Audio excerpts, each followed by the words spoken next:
There he is. How you doing, sir? There you are. How you doing? Good. How was your weekend? Not bad. Not bad. I had dinner with my daughter on Saturday, right? Saturday night. Yeah. And yeah, we had a great dinner. And I mean, it was. What'd you eat? I can't remember the name of the place. We looked at a number of different places. I had asked her to pick out a restaurant because I don't know the area at all. Right.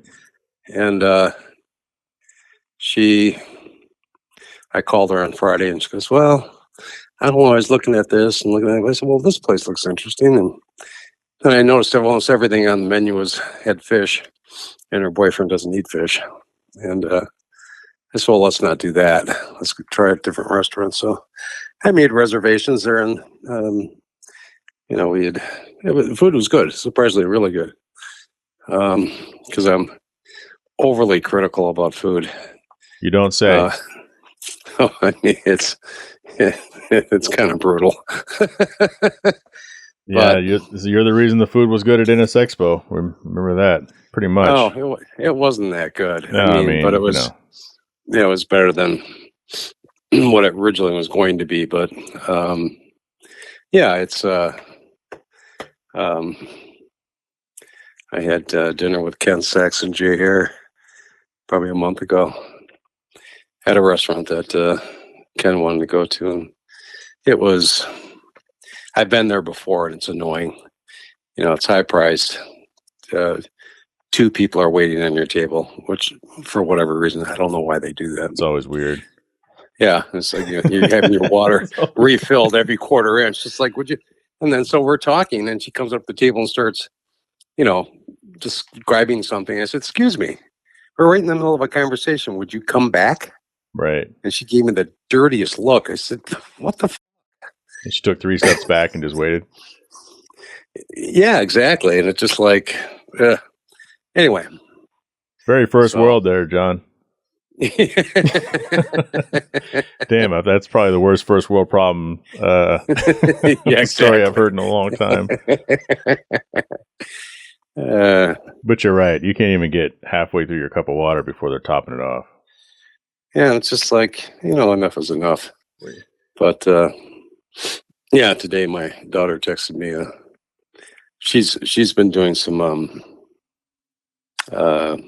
clay pottery, and she's done a bunch of nice stuff. And we were talking about glazes, and she did a couple neat things. And I had a bunch of pottery that I had bought at art festivals, and had some really neat stuff that I gave to her. So she sent me a website for this Japanese company that does tea sets and coffee cups and sake sets and gorgeous stuff. I'm thinking, holy shit! Coffee cups like $50, but man, it's an expensive coffee cup.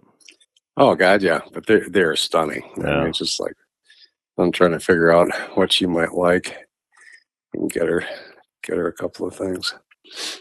But I'll take one of those $50 coffee cups if you're in the getting mode. Yeah. They're stunning.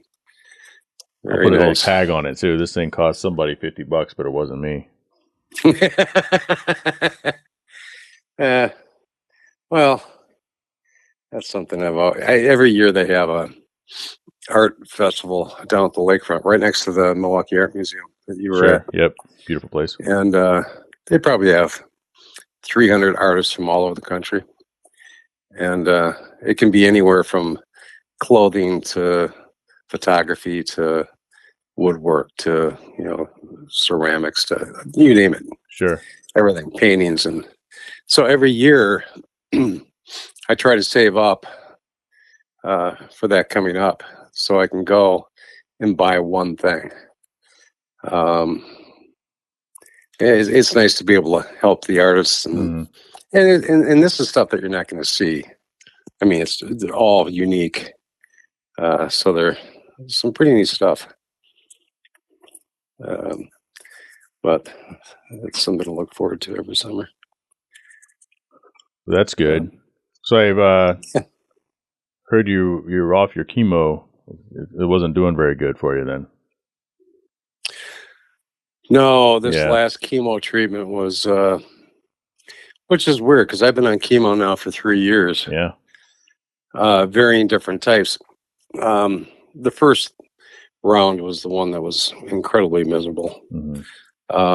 And I was supposed to go through 6 treatments. I stopped it just after the 5th one.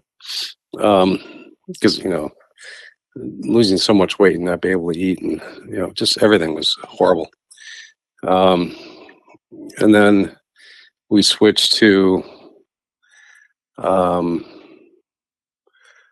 another treatment, which they neglected to tell me that because I was on this for months. The more you take it, the worse it gets, and I didn't realize that. The other way. Well, actually, the body can kind of handle it, and then it just gets worse and worse and worse and worse. Mm. And it got to the point where after I had the infusion, which, oh my God, 6 hours of 2 different types of chemo, and it got to the point I couldn't even leave. Wow. My doctor's office. Right. My body would light up like somebody plugged me into an outlet. Every hair follicle just lit up like it was on fire. Wow. And so they'd have to give me steroids and all sorts of shit and keep me there for another 3 hours. So I had to go off of that, and then they switched me to another chemo. And that kind of ran its course. They also put me on, it's the one Keytruda, the one you see on TV all the time. Except one of the warnings with that is that it would potentially create lung problems. But during this whole entire process, a year and a half ago, I was getting pretty fatigued. And you're down to one lung, aren't you? Yeah. We had phone conversations where you had to take a break halfway up the steps and halfway down the steps. Yeah, and I'm still dealing with that. It's I just had a CT scan the last 2 weeks ago, and the cancer in my stomach is getting a little bit worse, and the cancer in my lungs has stayed the same. But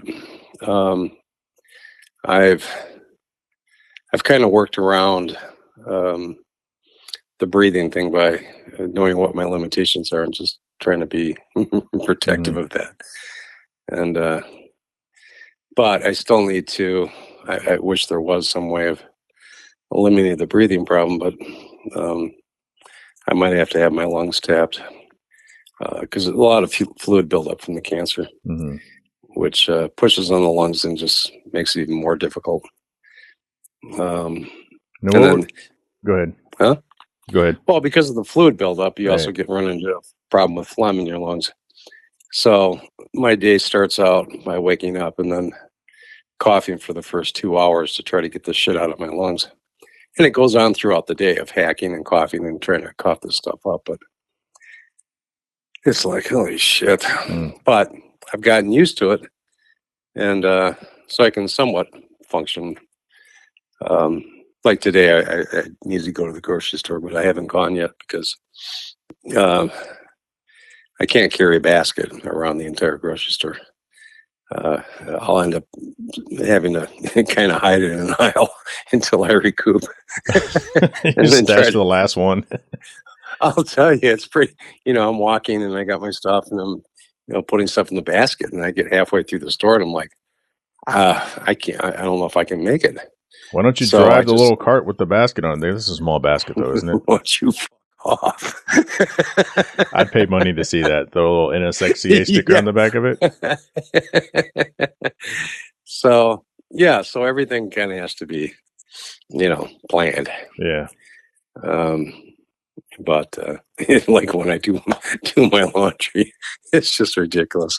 I'll put a load in and wash it, and then I might not get down to it for at least a day or two, because I have to walk down another flight of stairs to the basement. And I take it out of the washer, put it in the dryer, and then put another load in the washer, and then this whole thing can take a week. Your clothes got to stink. Can't you have someone come there and swap out your clothes? I could have my brother do it, but it's just like I don't want to do that. Yeah. No, it doesn't. It doesn't have any effect on my clothes. It's I throw it in the dryer and then fold everything in the basement, and then I walk upstairs with the basket, and I stay on the first floor for 20 minutes to a half an hour until I recoup, and then I do the final climb to my bedroom.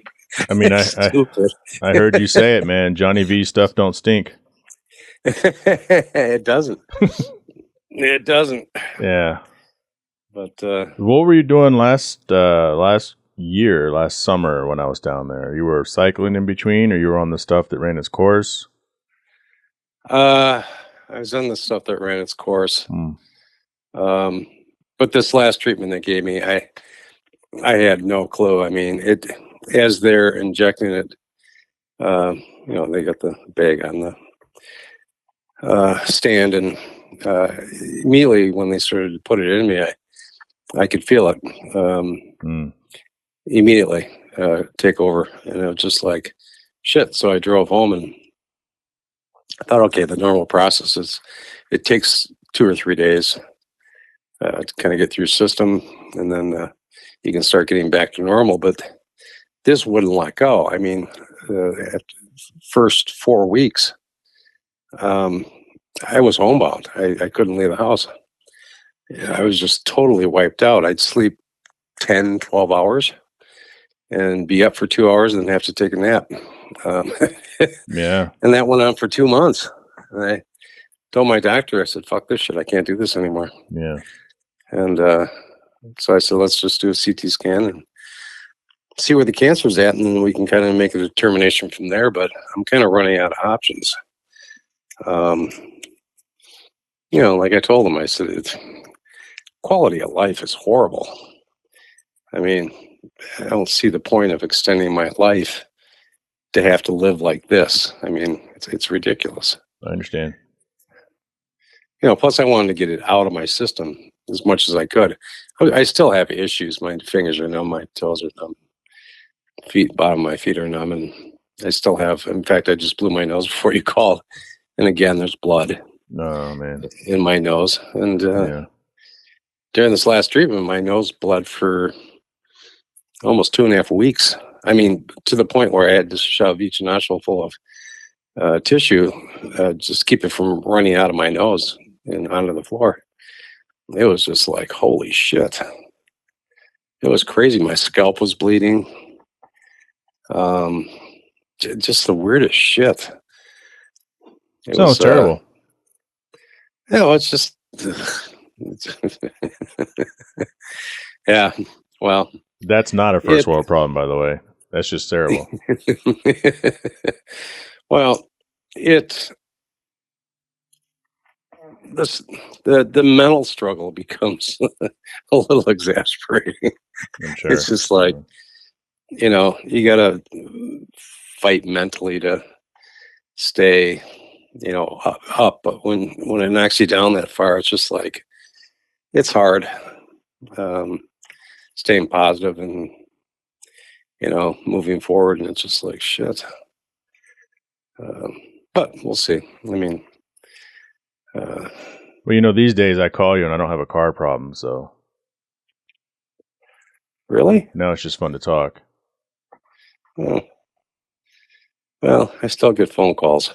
Yeah. In fact, tomorrow. You're pretty good at those. Tomorrow. Yeah. Last week I helped a friend pull his motor on his NSX, and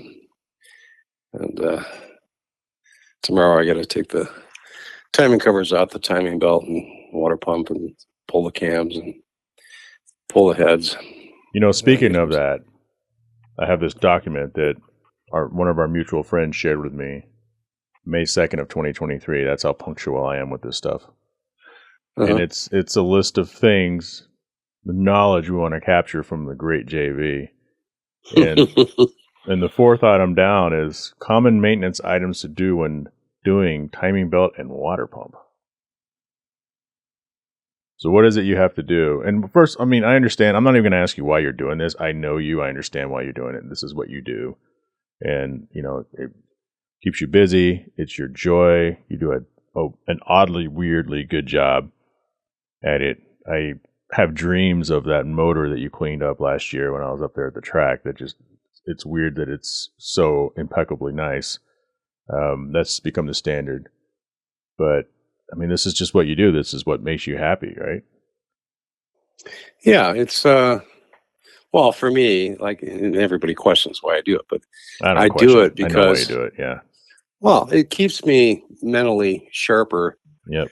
Um, and it's for me, well, last week when we pulled the motor, um, you know, I got home that night and I was aching. I mean, my arms, my wrists, my hands, um, from doing something I haven't done in a while. And that just means the body is, especially with that 2 month layover from the chemo treatment. I mean, I was totally inactive, which means my body goes into, you know, it basically shuts down. You get weak, and it starts becoming a major problem. So, like I told my doctor, he goes, "Well, I don't understand why you're working." I said, "I have to. I need to be physically active to fight this because it's, you know, if my body starts to go away, uh, then it's going, you know, everything starts going downhill. Yeah. It's harder to have the mental being of fighting it when you're that low, and so I'll continue when I can. I mean, after this, uh, after I pull the heads, um, there'll be a delay because we have to send the heads out to get them milled. Then I got to work on the Ford GT, and that one I'm not looking forward to. It's first time working on a car like that. You know, mid-engine V8. You know, with a supercharger on it, and there's no room in there. But I have to do all the fluids, the oil pump belt, the accessory belt, and the supercharger belt. And not exactly sure. I'll figure it out, but you know, that's going to be a bit of a project. Ford GT, huh? Yeah, 2006. Beautiful car.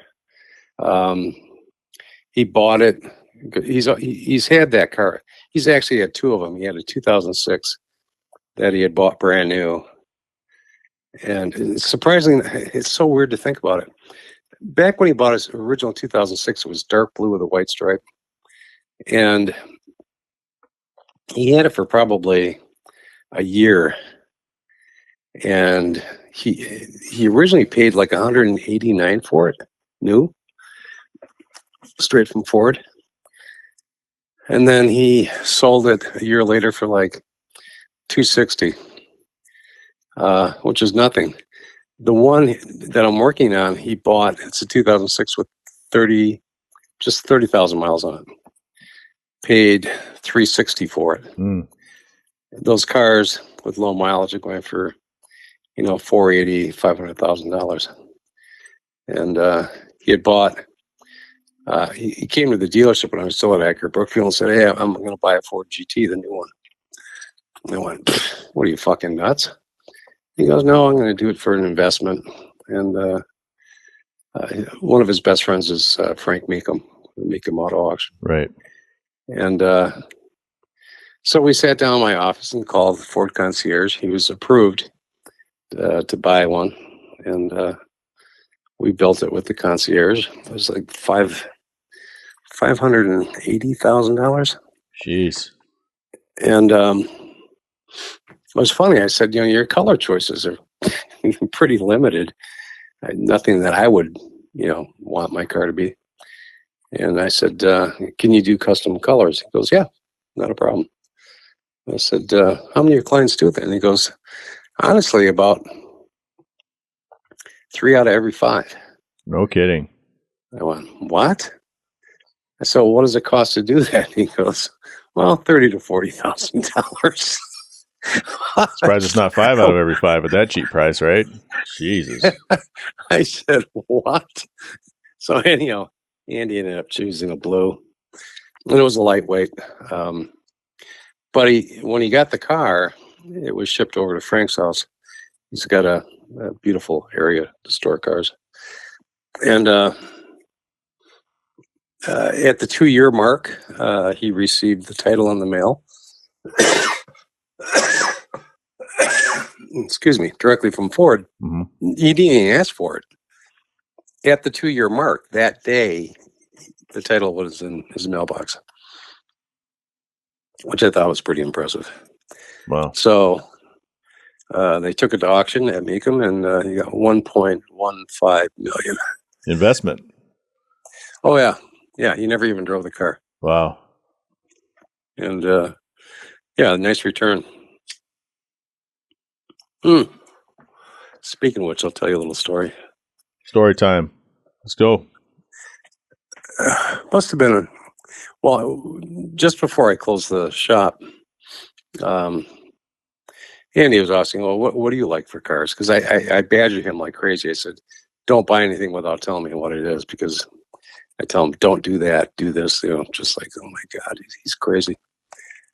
And told him one of my favorite cars. He goes, if you could have any car, what would it be? I said, well, I've always wanted a Rolls Royce or a Bentley. And that was about the end of the conversation.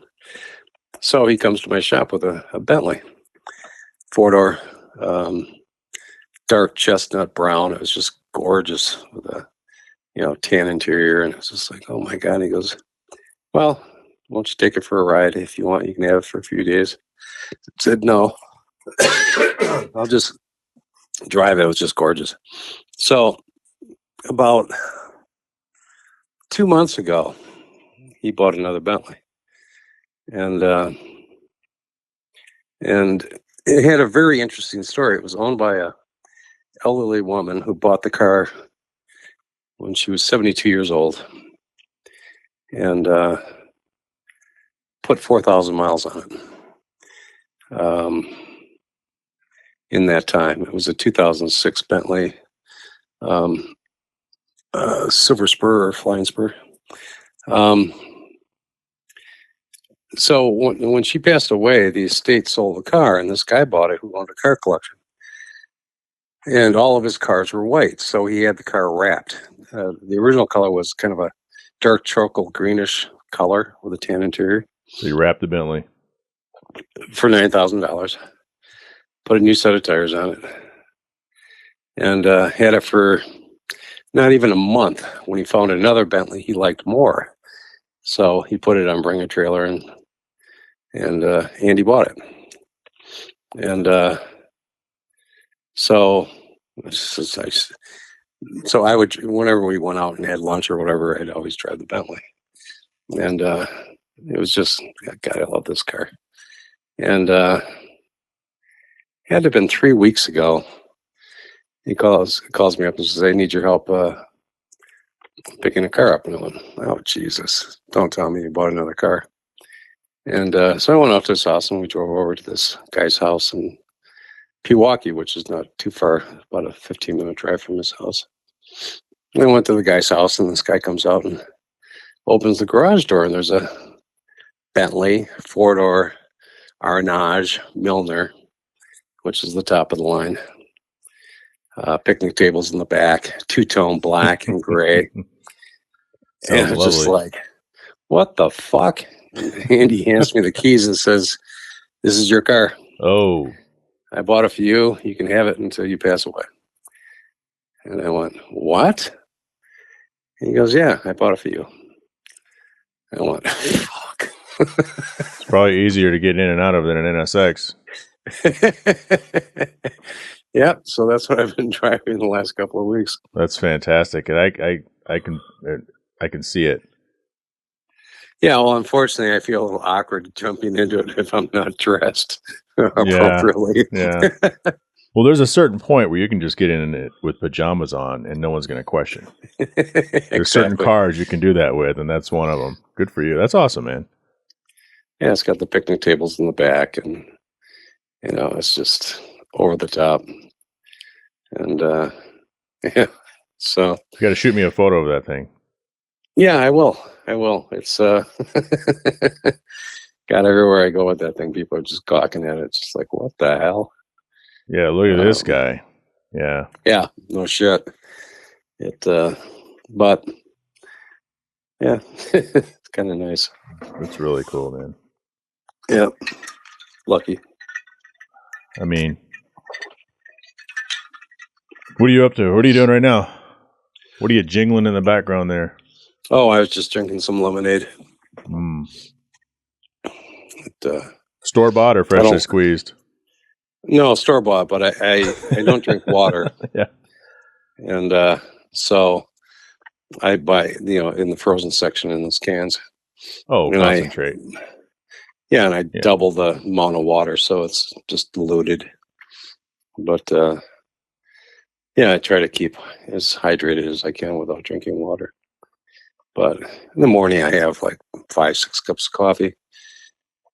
And the rest of the day, I'm drinking this or Red Bulls. Did we ever talk about EVs? I don't remember us talking about EVs in any of that movement. If it's hybrid forward or if it's... Because I think that it was a big push, right? And globally, whatever. But it almost sounds like people are starting to kind of back it down a little bit and commit more to just having hybrids because we don't know a lot of stuff. Like, what is John Vasos' thoughts on EVs and hybrids? That's a lot. It's a lot. Pick one. Well, I don't like all electric cars, that's for sure. And I'm so fed up. I don't like Elon Musk at all. And though he's the wealthiest man in the world, but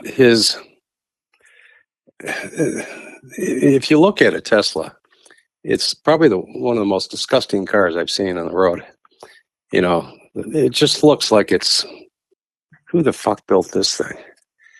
And the fact that he's so off the shelf with his thinking.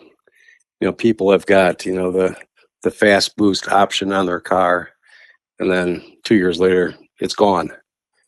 Like what? Well, we pulled it off the car, through their programming. That's interesting in itself. It's like, where the fuck do you get off doing that? It's just, and a friend of mine, Aaron Marshall from Marshall Auto Body, that's where I had my NSX painted. And I had done business with them for 31 years. Fantastic body shop. He's got a phenomenal reputation around the world for these systems he built for his body shop. Processes of how to, start and process a car through his body shop. And a friend of his had called him up and said, Aaron, is there any chance you can come out to, I think it was Denmark? We're having a problem with, he goes, we sell a lot of Teslas out here because they're so, environmentally, right. So he said, it's taken us 3 or 4 weeks to get a car through, for service because the supply chain is so fucked up. I mean, it's not like a conventional car company where you have dealerships and part centers, and the whole thing is just ass backwards. And originally, when Tesla owners would get in an accident, Tesla would buy the car back and give them another car because they didn't want anybody touching it. Like they had some sort of super duper, whatever car. Right. So Aaron flew out to Denmark and went through the troubles they were having, and Tesla found out about it and interviewed him and hired him to run their, because they didn't procedurally have any body shop information at all. What do you do when one is wrecked? How do you repair it? How do you fix it? Right. And so Aaron, I think, was there for 5 years, and he would travel back and forth every week. And, I talked to him about, like, because him and his father both have Teslas, and they love the cars. But he said, of the, I can't remember, in his department, he had, I think, 274 employees. And he said probably 5% of those people knew something about cars. The rest of them were clueless. Interesting. They're all techies. Yeah. I mean, no, and not to mention departments. He said, when you're taking a Tesla apart, you can run across, 40 different fasteners, holding shit together when it could actually be 5. Right. Because the departments weren't talking to each other. It's just like, well, I'm going to put this on this. I'll put this on this. And it's just like, what the fuck? Everything was so siloed. Yeah. It's just like, so he had a lot of work to do. And he said, it's just, not to mention, if you piss Elon off or you do something he doesn't like, he'll jetpack your ass right out of the company. This guy's a freak. Yeah. And the other thing that annoys me is that every car manufacturer, for some reason, I don't know why they do it. You'll see something on YouTube or this or that. They'll have a McLaren doing a standing start against a Tesla Model 3, for 0 to 60 time. It's like, who gives a fuck? Yes, it's a hybrid. It's all, it's got torque up the ass, so they're very hard to beat. Yeah, it doesn't seem to make a lot of sense. We had a company out here, well, not out here, but someone had recently posted, and the thumbnail was confusing, and I watched the video, and I actually ended up appreciating it, but it was NSX Type S against a Lucid, like one of the Lucids, and of course, I go, this is only going to go one way. Right. And, after you watch it, I think the point of that video was, obviously it's an apple to oranges comparison, but the Lucid is cool and as heavy and as luxurious as it is, obviously isn't made to sit there and race cars all day. So it may have won round 1, but I think that was the only round that it actually won when it came to brainless things like head-to-head acceleration and braking. But there's I guess, because I know Tesla's had issues in the past with their build quality, and I've always said that they're not a car company, they're a transportation company. Right. But maybe it's getting better. I know that it took them forever to be profitable, and now that's just... I was pointing out to my mother-in-law the other day, I was taking her to church, and we were sitting in the turn signal, and of course, taking a left, so everybody was waiting to cross the street in front of us on the green light, and there were 3 white Model 3s, and I'm 100% sure they weren't related. So, those things are everywhere. But there's other competition coming, and I'm not, speaking on behalf of the EVs. It's just, there's so many different ones out there now, and it'll be interesting to see, I think, if these other companies can challenge Tesla, which I don't think so. It could be like a McDonald's versus Burger King thing where McDonald's is just so far ahead. No, I think there will be a lot of companies challenging Tesla, especially on the range issue and chargeability issue. Mm-hmm. Yeah.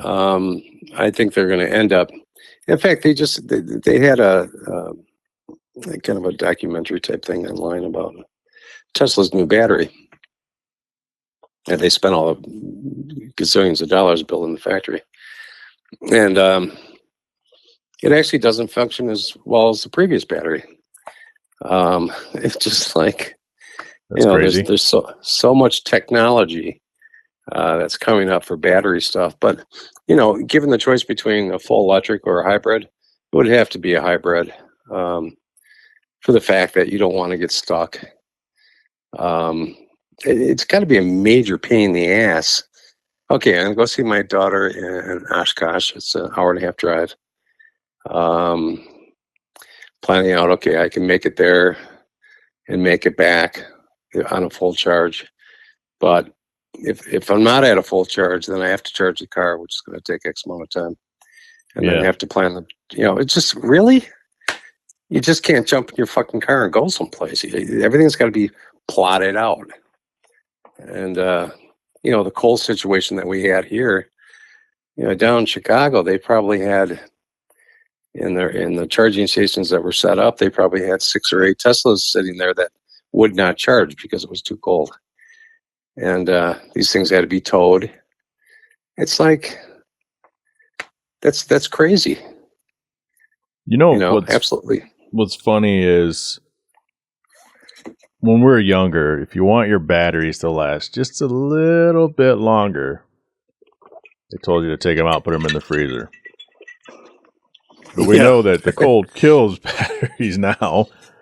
Yeah. So it's the extreme hot and the extreme cold. So, I mean, I don't know what the solution is for that. I think some EVs are probably fine to dart around town with, but the challenge, the limitation seems to come with the range. And until I think a technology is introduced, a hybrid makes sense. It makes sense for the manufacturers to pull it back a little bit because of that. Even if they just make a high efficiency internal combustion to go alongside, almost like the extra fuel cell in some of the bigger vehicles, Right. To kind of go along with it. I think that's probably it also allows the manufacturers time for technology to catch up to what would be more functional in the long run.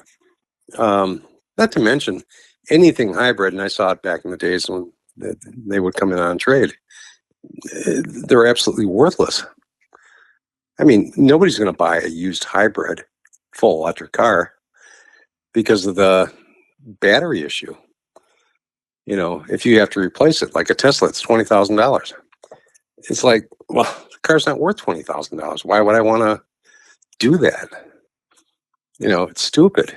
So Sammy Hagar's Ferrari, his LaFerrari, I don't know if you knew this, when they had it at Barrett Jackson this year, it was supposed to be like the premier, it was like the poster car, and they couldn't get it up on stage. Come to find out, it needs the whole new electrical battery system or whatever. $250,000. Yeah, wouldn't surprise me. Yeah.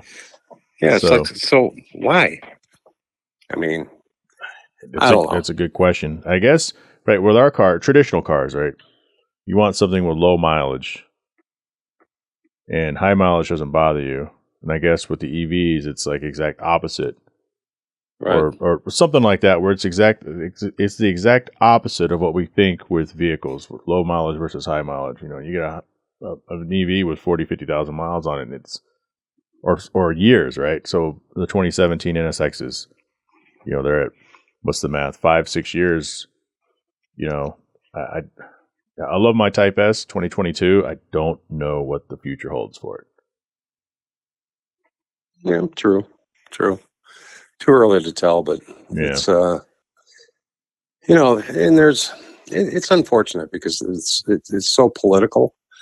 Honda had been working with hydrogen way back in the day, 10 years ago. Produces no pollution. The only thing that comes out of the car is moisture, water. Cost is super cheap. BMW went hydrogen, testing with it, but there's no infrastructure to set up. Same with the charging stations. It's just like there's no place for people to go. And even if they went in that direction, I think the government lobbyists would try to kill it. Well, yeah, that's my thought. I don't want to play Mr. Conspiracy Theorist, but that's a disruptive technology.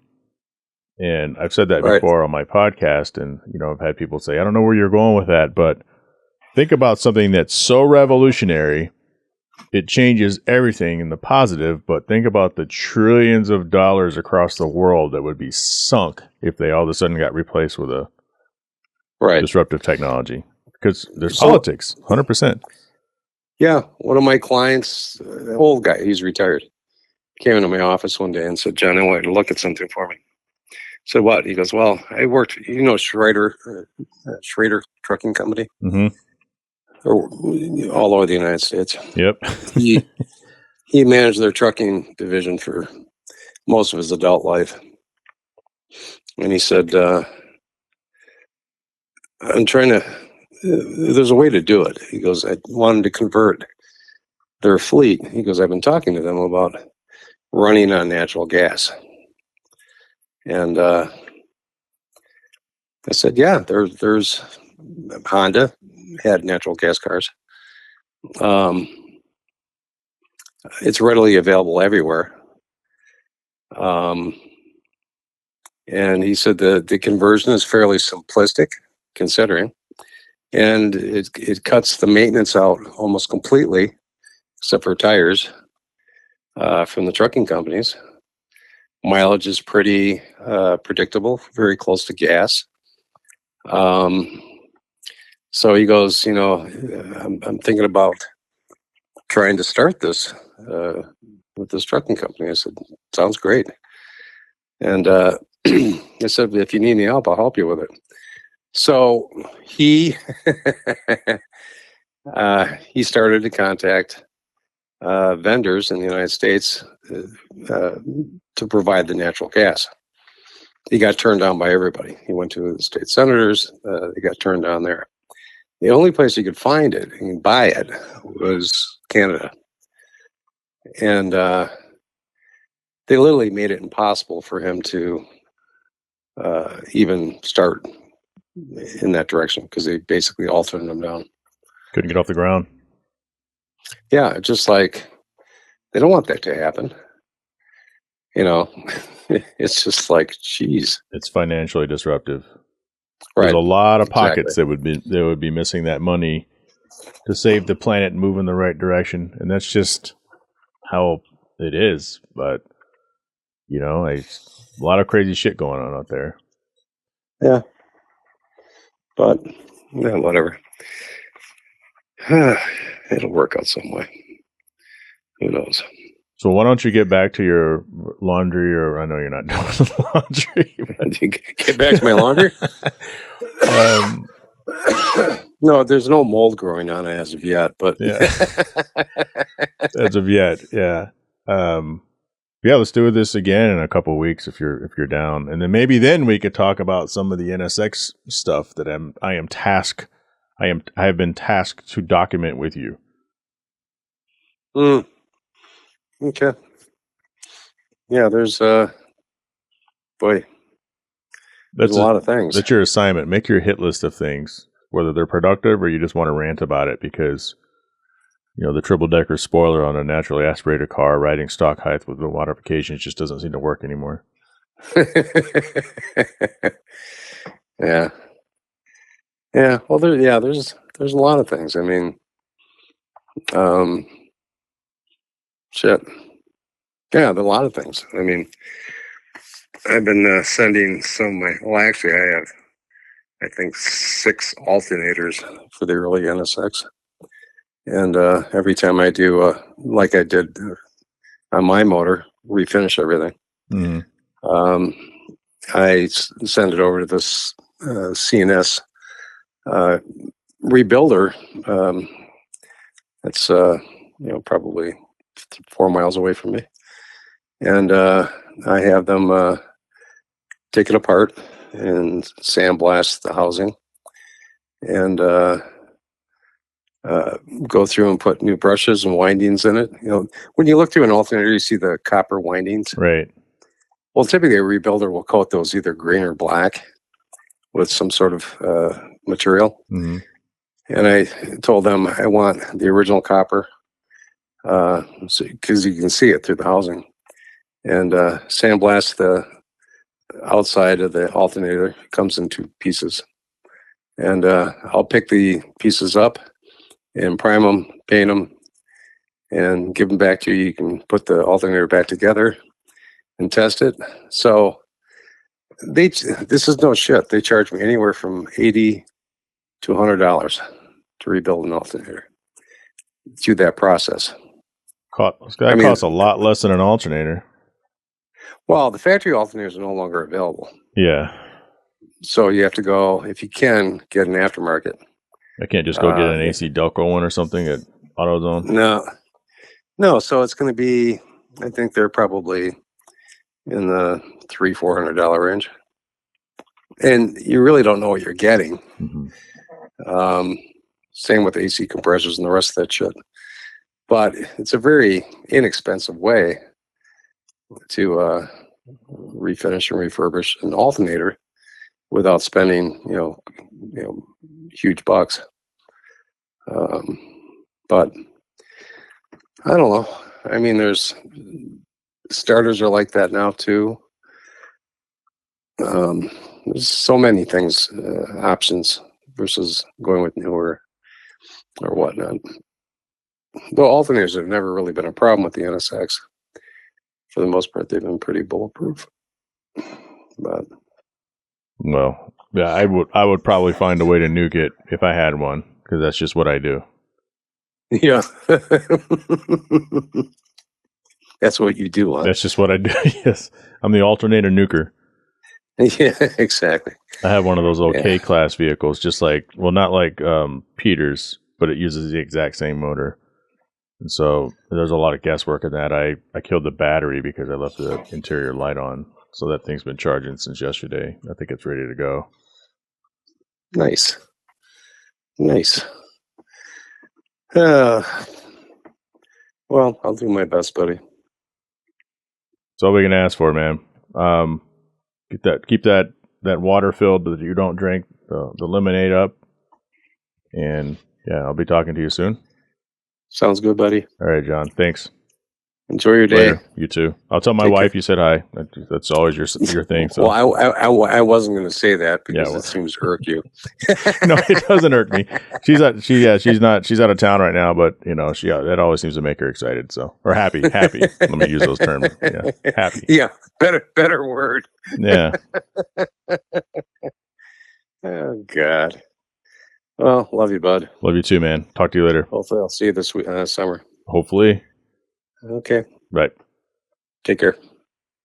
John Vasos, everyone. Love the guy. Hopefully you enjoyed that.